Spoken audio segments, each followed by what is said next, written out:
Hey, what's up guys? This is Anthony from Anthony's Customs, and for this review, we are looking at the McFarlane Toys DC Multiverse Black Mask as Batman Beneath the Mask figure, and I had no idea this was a thing at all until Todd made the figure, and I tried to Google it, and I didn't find much, but I didn't Google this part. I just typed in the Black Mask as Batman. I didn't type this in, so I don't know if this is like a popular thing or not.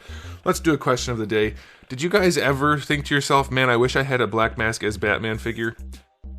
I'm just curious, because I've never even heard of it, and so I'm wondering if it's like a popular thing that I just somehow missed. But this is the figure, and I felt compelled to review it because it's interesting looking, and I thought maybe some of you would like to see it, and I'm a sucker, I guess, for Batman stuff. So let's go ahead and get it off the stand and take a closer look. Alright, before I show you the figure, I do want to show you my package. It's a good package. As usual, it looks like the McFarlane packaging. Artwork on the back doesn't really match the figure, but kinda does. I don't know if they made it to match it or if it's just coincidence that the gloves actually match. I don't know. The colors are off, but otherwise it's whatever. It's a McFarlane packaging, nothing special there. This guy is in stock at Big Bad Toy Store if you want to get one. I'll put a link in the description below. He's about 7 3/8 to the top of his head. Maybe now let's just say 7 1/4. That's going to make him, let's say, 18.5 centimeters. Here he's up against Darwin, way out of scale, of course. And so this is just all reused parts except for the head. I'm pretty sure. I think we've seen all of these parts before. I'm almost positive even the belt is reused and the head is new. But here's the reason I wanted to review this, and maybe I'm silly, but I think people might want to use this figure for parts. Especially the cape. It's an interesting blue. I could see people wanting to use this. It's not exactly the Hush blue, but it's kind of close. But having this slightly yellowy blue in this darker kind of desaturated color scheme, I think people might be interested, and I was hoping to see that it was wired, and it is. In fact, it's something worth mentioning. This is a very heavy wire, which I like a whole bunch. We still have this goofy material that's shiny on the outside and Barbie dress-ish, but it's an interesting cape, and it does have a cowl, and it's otherwise a blank Batman body. If you just changed the gloves and the head, you could turn it into any Batman you wanted to, so I wanted to review this for those customizers out there, or part swappers, or whatever it is that you may be doing with your figure. But as it is for its own release, not for parts, it is not that good. The black parts are somewhat shiny. The chest is especially shiny. The arms and legs aren't as bad, but they are still pretty shiny.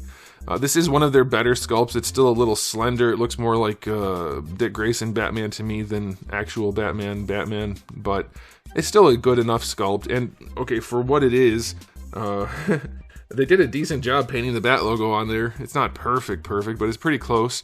The gold looks nice. It's a nice desaturated gold. I think it goes well with the bluish, the yellowish, greenish blue.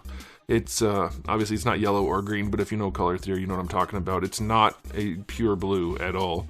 And then the head, the skull head, the cowl part is from before. But they did make this new head, obviously, which I just don't understand. Black Mask is able to have bat ear. I don't get it. I don't know what's going on there.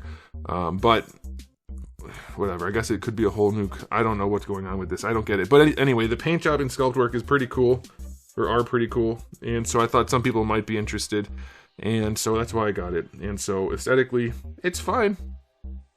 I don't even know if I need to review this because it's just all reused parts with some goofiness to them other than the head. So yeah, I'm not going to do ratings, but I'll just show you everything. So that's what it looks like. It's not a great standalone release, but great for customizing potential. And then as far as accessories go, you have the 2 gripping hands that come on him. Then you get the 2 clenchy hands, which they just keep reusing for no real reason. No fist hands, so that is going to be a drawback if you're using him for Batman parts, though you probably should be able to find some fist hands on some Batman. You get 2 iconic accessories, at least as far as the artwork is concerned, so that's kind of nice. Those are well enough done, other than the keys are absolutely massive. And then you get the card and the DC display stand, which that's whatever. So I'll go 6 out of 10 for accessories. At least there's a couple of new things in there, but no fist hands on any superhero villain is just bothersome to me, especially if it's Batman related, so that's kind of lame. But yeah, otherwise it's acceptable. Alright, now as far as the articulation goes, we'll run it quickly just because the head doesn't have the best. It's pretty limited, honestly, so if you're not using this for part swapping, you're going to be a little bit bummed out because the skull, which you would think would have extra range, has relatively minimal range.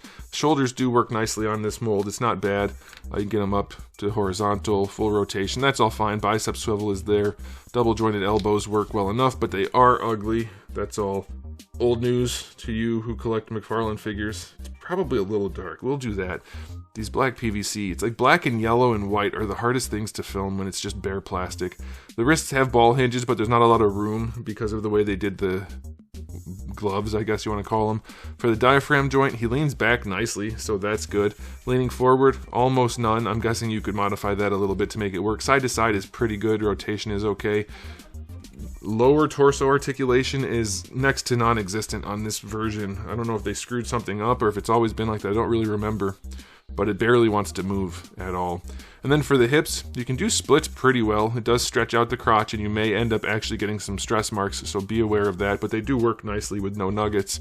Loose though, very loose on mine. Hopefully yours isn't like that. Can't say, obviously. Then bringing the leg forward, it kicks it out to the side. You're probably going to want to trim up that diaper a little bit. Looks good from the outside, but from the inside, it's not great. And I don't know if there's some hard plastic in there making it not work. I don't remember this being an issue with this mold, but those hips don't really want to do much. And then there's no thigh swivel to speak of at all. So this is not a particularly good figure. Double jointed knee is not a particularly ugly joint, and the proportioning is close enough that it's not terrible, though it could be better.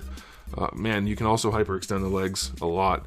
For the ankles, they are the sculpted ball hinges with too many ratchets, but it's not the worst example we've seen. You do get a really good ankle rocker out of it if you want to. And then the toe hinge is also not very good. It's pretty bad. So that's not good. But before we finish the articulation, we have to talk about the cape. And this is the thing I like. Even though this material sucks, it's too stiff. It doesn't drape at all because it's a very stiff material. It's super annoying. I hate handling this. But the wire in this is probably the heaviest wire I've felt in an action figure cape. And it's nice. It's a really heavy wire, which it could mean it breaks easily. I would be careful, but you should be careful with any wire. But it's a super heavy wire. It doesn't go all the way to the end, which is kind of normal. And it is anchored, at least well enough. So as far as wired capes go, this one's doing its job well enough. Other than the material, they need to stop using these materials that don't drape at all. It's super annoying. It can be beneficial for some poses, but it also takes a crease like you wouldn't believe. So unless you're steaming it and ironing it and stuff, it's going to be a nuisance. But the wire's great, so there's that. So that's the articulation. The cake, it's one of the better cakes. It's got a decent enough shape, but not that much mass, so there's that. Okay, and now it's time for the final verdict. If I was doing a regular review, which I'm not, because at this point, we've seen this body about 30 times, probably. And there's not much point to really reviewing this, but I wanted to show it anyway because maybe it'd be helpful to somebody, and I was going to buy it, so I figured, what the heck. There's definitely some good to it. It's essentially a blank Batman body. That's one of the better ones, and it comes with a wired cape that's acceptable, so, you know, do with it what you will. Let me know what you guys think. Were you interested in buying this for the figure? Were you interested in buying it for parts? Were you not interested in this at all? I think this is the kind of thing that pushed people away from McFarlane Multiverse, honestly, because like a lot of people told me the other day they got out of it because he was just doing all the death metal stuff and all that crap.